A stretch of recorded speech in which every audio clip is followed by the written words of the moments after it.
સર્વે વૈષ્ણવોને મારા જય શ્રી કૃષ્ણ। મારી ચેનલમાં આપ સૌનું હાર્દિક સ્વાગત છે। આજે આપણે બનાવીશું મોરૈયાની ખીર, આને આપણે સાંબો પણ કહીએ છીએ। તો જો આ રીતનું દાણેદાર હોય ને તો આને મેં પહેલાં સ્વચ્છ કરી લીધું છે અને હવે આપણે એને સ્વચ્છ પાણીમાં ધોઈ લેવાનું છે। તો આને આપણે 4-5 વખત ધોવાનું છે એટલે આ અશુદ્ધિ છે ને એ બધી દૂર થઈ જાય। આ મેલું મેલું પાણી હોય ને એ ક્લીન થાય ને ત્યાં સુધી એને આપણે ધોવાનું અને આપણે એને પલાળવા મૂકી દઈશું।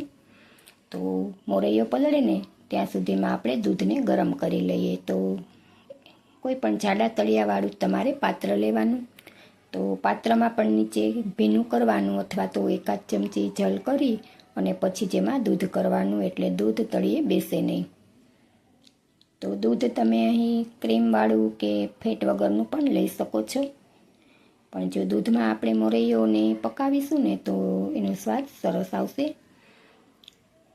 તો એક ઉભરો આવે ને ત્યાં સુધી આપણે એને ચલાવવાનું અને ચમચો આપણે નીચે સુધી જવા દેવાનો, એટલે દૂધ આપણું તળિયે બેસે નહીં। તો આ સ્ટેજ ઉપર હવે આપણે મોરૈયાને કરી દઈશું અને ગેસની ફ્લેમ હવે આપણે એને મીડિયમ સ્લો કરી દેવાની, એટલે ખીર આપણી બેસે નહીં। અને મોરૈયો આપણો પાકે ને ત્યાં સુધીમાં આપણે સૂકા મેવાને પણ સિદ્ધ કરી લેવાના અને વચ્ચે વચ્ચે આપણે આને ચલાવતું પણ રહેવાનું। તો મોરૈયો આપણો તૈયાર થઈ ગયો છે। જોઈને આપણે પાક્યો છે કે નહીં એ ચેક કરવા માટે આપણે આંગળીમાં લઈ અને અંગૂઠાથી દબાવશું તો એ એકદમ મેશ થઈ જશે। તો મોરૈયો તૈયાર થઈ ગયો છે। તો હવે આ સ્ટેજ ઉપર મેં જેટલો મોરૈયો લીધો હતો ને એટલી જ મેં અહીં સાકરનો પાવડર લીધો છે। તો આ તમારે પરફેક્ટ માપ યાદ રાખવાનું કે જેટલો તમે મોરૈયો લ્યો ને એટલી જ તમારે ખાંડ કે સાકર લેવાની છે। ફ્લેવર માટે અડધી ચમચી ઇલાયચી પાવડર કર્યો છે, તમે અહીં જાયફળ પણ લઈ શકો છો। અને હવે અહીં સૂકા મેવાને પણ હું કરી દઈશ। તો કાજુ બદામ અને પિસ્તા આ ત્રણેયની કતરણને હું અત્યારે જ કરી દઈશ કે જેથી કરીને ગરમ હોય ને તો ખીરની સાથે એ પણ સોફ્ટ થઈ જાય।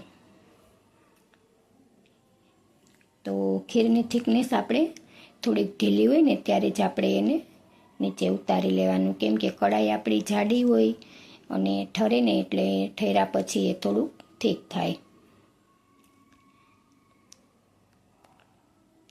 તો આપણે પુષ્ટિ માર્ગમાં તો જો કે ઋષિ પંચમી રહેવાનું કોઈ મહત્ત્વ નથી, પણ કોઈ લૌકિક કારણસર આપણે રહેવું પડતું હોય તો આ રીતે સિદ્ધ કરી પ્રભુને અરોગાવી અને પછી આપણે લેવાની, તો કોઈ બાધકરૂપ નથી આપણને। તો તૈયાર થઈ ગઈ છે આપણી મોરૈયાની ખીર, એને મેં કાજુ બદામ અને પિસ્તાથી સજાવી દીધી છે। તો તમે કઈ રીતે બનાવો છો તે મને કમેન્ટ કરીને જરૂરથી જણાવજો। રેસીપી ગમે તો એક લાઈક આપી દેજો અને આપણા ગ્રુપમાં શેર કરજો। ચેનલ પર નવા છો તો ચેનલને સબસ્ક્રાઈબ કરી લેજો। ફરી મળીશું એક આવી નવી રેસીપીમાં, ત્યાં સુધી આપ સર્વને મારા જય શ્રી કૃષ્ણ।